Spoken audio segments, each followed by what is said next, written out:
Oh, hello, Okay. this is Hilda, your host on Ishkama Global Change CIC Radio. Welcome, everybody. I hope you're having a good day today, whether it's morning, afternoon, or evening, wherever you are in the world, wishing you a good day full of joy and kindness. And my guest this morning here in the UK, but it's not his morning, it's his afternoon now coming up in Pretoria, South Africa, is the very successful humanitarian, and his name is Haroon Noor Mahomed. Welcome, Haroon. Thank you for receiving me. Thank you for giving me the interview. Oh, it's a Uh, pleasure. It's really, really this, good to chat. You're my first guest from South Africa. oh, that's good. We should make probably me the global ambassador for Ishkema Global. Yeah, Definitely. Yes, we'll put that forward for the advisory group to discuss. I think so. Lovely. I've been involved in charity. In I was educated in Pakistan, so I came back home in 1976. Pakistan experienced an earthquake in 2005 and a flood in 2010. A few of us from South Africa left to do relief work in Pakistan in 2005 and 2010.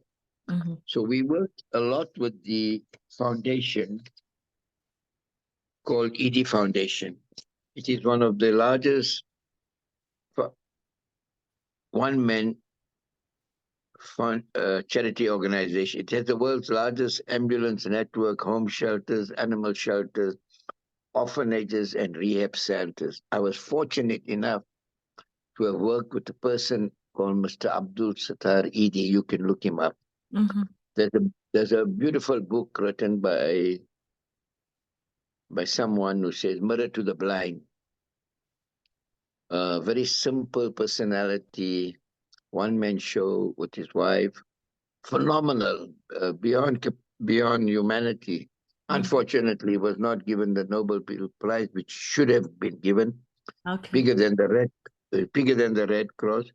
So I would say rank him number one as my influence in terms of his simplicity, in terms of charity and whatnot. So I worked twice with him in the earthquake and the flood. It was payback time for me, but there were other people that had joined me. And somebody had videoed this. You will find me on YouTube under Haroon Noor Mahomed, Flood Relief 2010. Anyway, And how long were I, you in Pakistan for during those times? Were you actually I think stationed? in the first earthquake, I think I was there for about 20 days. Mhm. And in the flood relief, we were five people accompanied by a 14-year-old kid. There was about 10 days.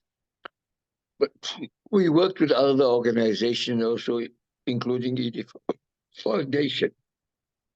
So I would say his simple life, his philanthropy, he was not worried about anything. He would. I asked him. We're from the same linguistic group, me and him. Mhm. So I came from the earthquake or from the floods. I can't remember. And I asked if I could be served a cup of tea. And he left it. He said it to me beautiful. He used to call me Haroon Africa Wala. He said, I've in my life never served anyone tea or pan. Pan is a betel Yes. leaf. Otherwise, my whole life would have gone in serving tea and betel nut, which is right. That means he never want to do the social work. Mm. He said, my whole life, and many other incidents. So it impressed me, that he was not. I had the privilege of receiving former Prime Minister of Pakistan, Benazir Bhutto, as my guest in Pretoria. A phenomenal human being. Mm. I saw I the spent the photograph you sent a yeah, photograph of her in your I, doorway. I spent the whole day with her. What was Intellect. that experience like? What was she like as a person away from the cameras? She was in exile when she came home. As a person, uh, very straightforward, very humble, very humane, also very beautiful. Uh, I think she understood the dynamics of Pakistan so well for her age and experience. And I would, if I were a good person, Bahar, I think after she came home, we could go on one-to-one, you know. Mm. So there's a lot of things she's told me which I can't, you know. But she, because maybe a personality or so, but she could have influenced me, maybe indirectly or directly. The other privilege I had, I met an excuse me, was the former president of Mauritius, Amina Gharib Fakim. We met through a network. You know, that's why I say your network is your net worth. I was invited for an inauguration to Mauritius. She's an intellectual giant. Yes. She's still living. She's still my friend. Of course, in politics, you get one day you in, one day you out. But contributed to this world. And a simple human being. I was at the inauguration, and then she, out of courtesy and culture, also paid a visit to my home in Pretoria. So I must give her the ranking, I think. And she was a great influential, a great human being. That's two women I've spoken of. Yes. So I think they play I think they play the more important part than the male. I think there's no gender inequality at all. One was the first Muslim ever was Prime Minister of Pakistan, and Amina also happened to be the first woman Muslim president of Mauritius. So I think that could be. And then it comes to the greatest influence of my life. I think my two children were born handicapped, eye problems, vision problem, sensitive to light. Because of apartheid, there was no facility available for them. But since birth, they continue to show me their resilience and courage, how beautiful life is, how they face their physical challenges. And now my son Kasim has kidney failure. Yet he continues to live extreme, exemplary lifestyle, giving hope to others instead of feeling sorry for himself. They are the best influences of my life. Both are married. I have 6 grandchildren. Yes, it's such a heartwarming story, Haroon. It's hard work, but it's so beautiful also to see it grow. You know, this is what it is about. This is the influence that, although the influence starts later on in the chapter when they now become, little grown up more. And this is a story which I love to say because they have been influencing me. It was heartbreaking, but now with my son with his kidney problem, he has come to terms with telling me it doesn't belong to you or me. Let's leave it like that. And life goes on. So I would rate them as my biggest influence because of their challenges. I've got to, then of course, destiny is destiny, whether it's part of the game. And in the world of me, I would say, if you're asking me, in the world of me, how did I get involved with Ishkama Global Change is Destiny? I still don't know. Yes. That's a very like honest answer. Yeah. I still don't know. I have a huge network. I'm 10,000 on Facebook. When I retired, I'm 76 years. My generation does not know Facebook, Instagram. My generation, that in the 70s. That's true. When I retired, I found Facebook and Instagram and whatnot. So I mean that. In terms of I believe another very strongly is my network is my net worth, okay? There's no other way. And my legacy, if you're asking me, in the world of me, let's be the we and not the me. Yes. I think that's important. I think it's in the world of me, let's be the we. I think that's the trend. That's the way it is. I don't know. I think this experience of my age will be able to contribute. I love to do more charity work. Why not? Yes. I'm free. I'm retired. Besides charity, I like the human touch, the meeting new people, coming to know. You can be measured or you can't be measured, but that doesn't matter to me anymore. I've been over measured. So I'm not looking for recognition anymore. I've been over recognized worldwide or wherever. I'm not seeking that. It's beyond my age now to seek recognition. It's too little left. So I think we can work whatever we can do. Let's do it. I don't know much of, but I'd like to know more of Ishkahama Global Change. I looked into the website.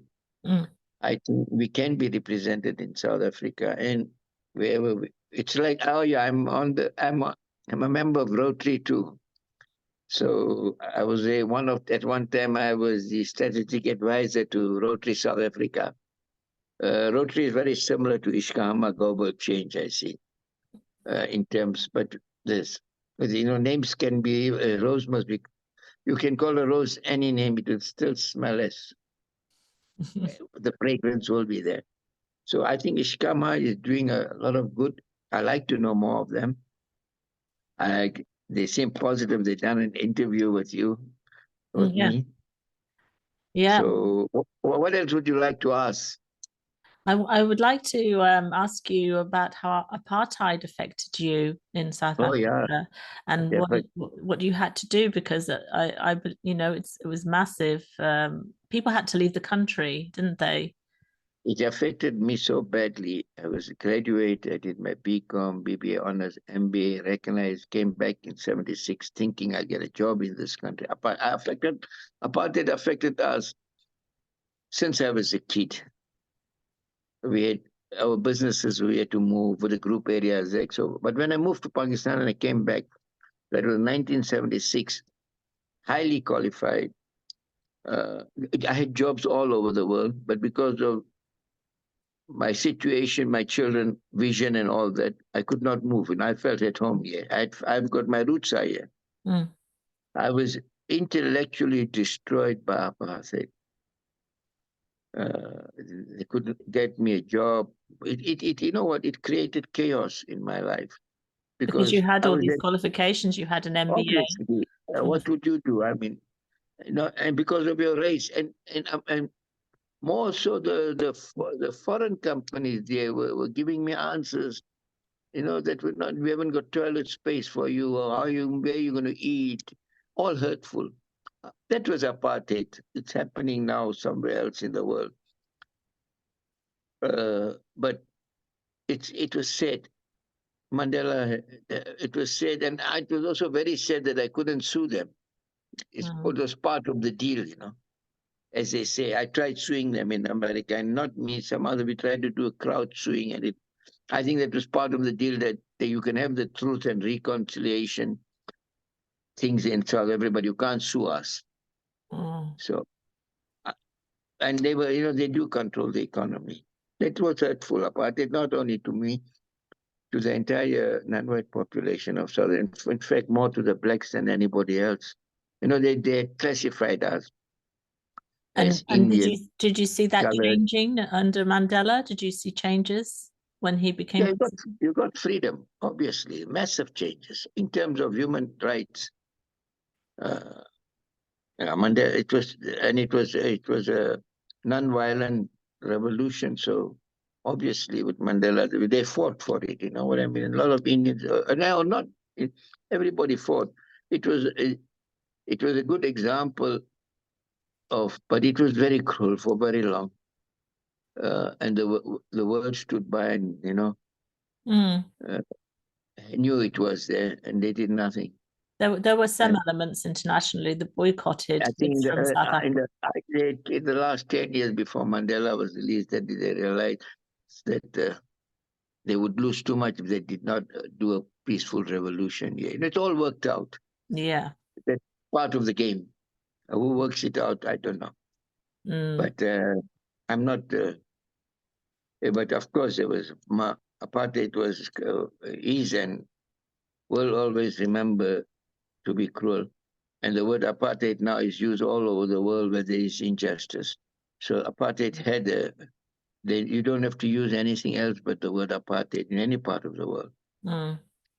It means a lot of injustices. Mm. It's still you rode it out. You survived it, even though it It's no affected choice. you I deeply. couldn't move. I couldn't move. I had jobs all over the world. And then, you know what? I left it to destiny. I said, no, you know what? My roots are here. I might, I left it to that, you know. Mm. And I was fortunate that in the process of all this, I I went to do 2 international charity work. Mm. I was fortunate Benazir came to my house, not in terms of anything else. We were living in Amina Garib Fakim also. And besides that, I mix around in the diplomatic circles and all. I Mm. like to move around. So it gives me what should I say, a broad spectrum of, I like to meet a spectrum of people Mm. that create a rainbow in my mind. Yes. And were you involved in the Truth and Reconciliation Commission? No, nothing. There's too much to go. And what would the benefit of going? And I mean, I was hurt. There was no compensation or anything. It was just to get out what was truth. Mm. And it was just one way of bringing peace, you know. But the world moved on. We're seeing Mm. a lot of injustice being done in the world now against religious sects and very, against minorities and whatever it is. I think it's charity groups will have to put that things right, you know. Mm. In all parts of the world, which is seeing extreme and for right-wing groups coming into power and whatnot, which is going to hurt humanity to such a that it will take humanity backwards, not forward. We're getting old leaders. Can you believe it? Who are in nappies want to rule us? It's a factual. I'm also in the Western world and in the Eastern world. You can't have leaders now at my age leading. It's impossible. You know what I mean? I think some of them are in nappies. You need now young people with in the 40s to come, you know, lead the world. I don't see it. I don't see it in America. I don't see it in India. I don't see it in Pakistan. I don't see it nowhere. I don't see I don't know why. Are they taking the world backwards or what? You need people in 40s to lead throughout, irrespective of your culture, whether you're Western or you're Indian or whatever. Look at it's all old people. We all might be in their nappy age. How can they rule? How can they guide? You can contribute. You seem to be enjoying the joke. I totally agree with you. It's a You puzzle. can disagree to agree. Eh? It's a puzzle. Not a puzzle. It's I can't understand it. No. That where is the youth of the world? In Yes. America, Europe, all old people, India, Pakistan. What is wrong? I Mm. think at least uh, you don't need, there's something wrong somewhere. They Yeah. can't. At my age, you are literally at 76, physically and mentally. You know, in my age, you teamship, you not in dementia state, but you forget. Physically, also, your body has reached the age of every organ naturally giving up. It's just human nature. Okay. And how can I lead? I mean, it's impossible.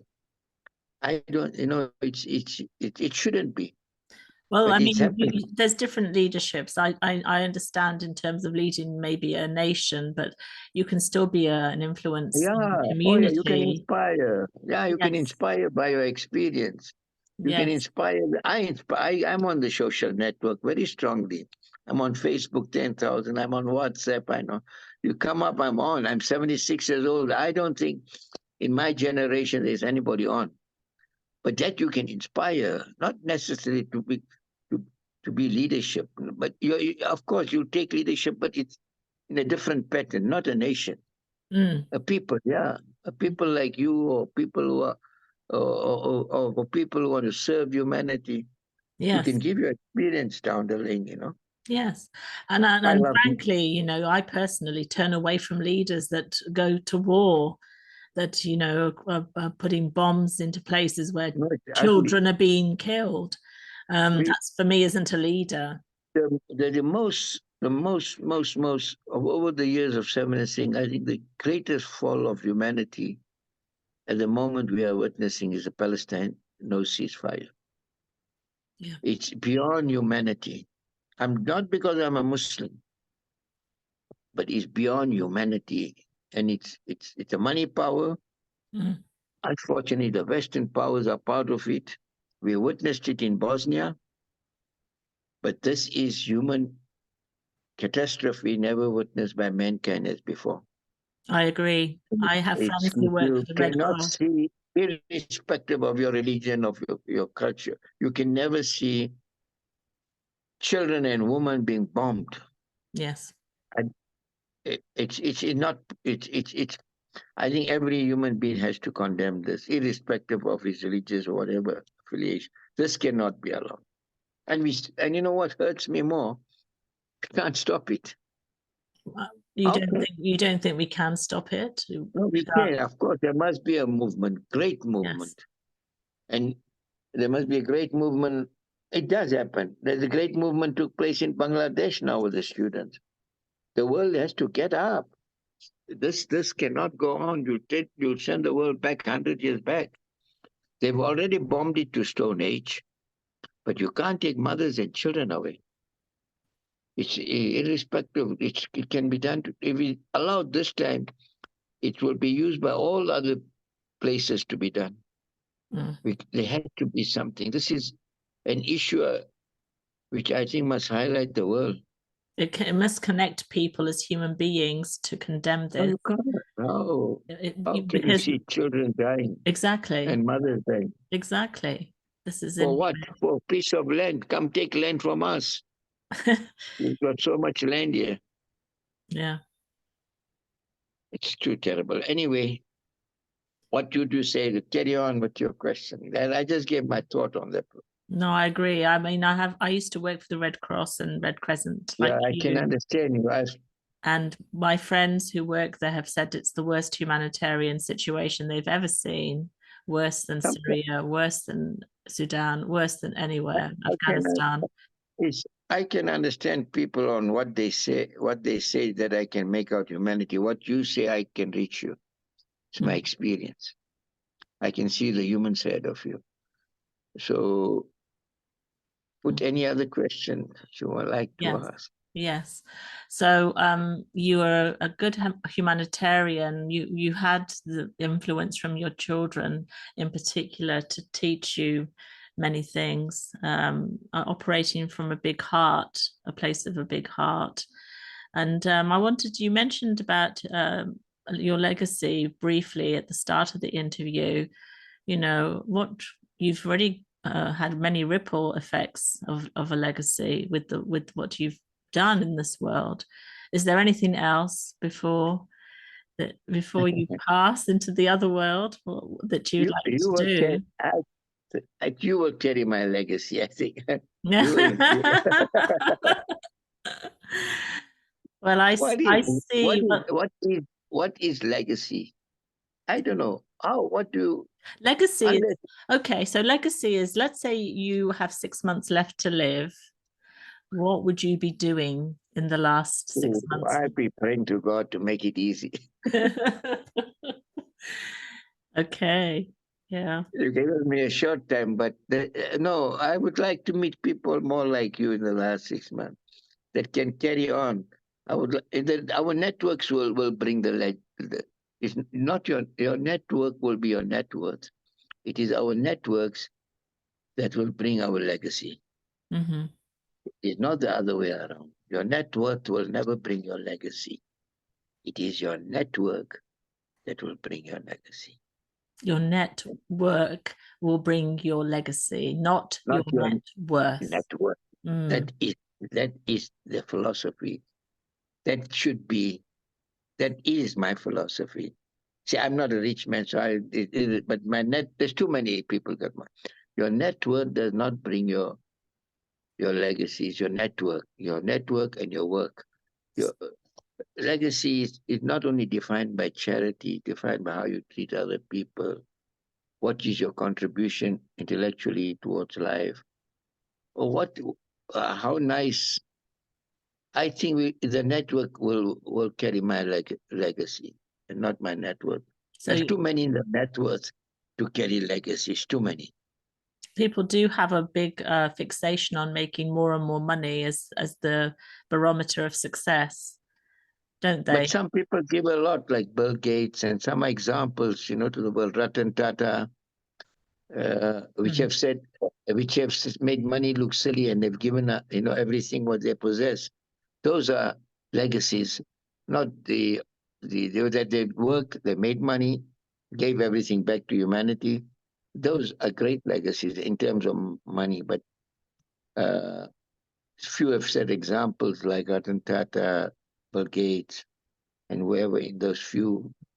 And they're not seeking the recognition or the glory, but they've done their share. But I think finally it will be your network and not your net worth that will carry your legacy for any human being, for everybody. Is who you reach and when you reach and how you reach. And with that in mind, I will introduce you after this interview to Abraham Paul Vatakencherry, who's part of Ishkama, the Global Chair for Trade and Industry, and he's organizing. Is he on site? Is he on live or no?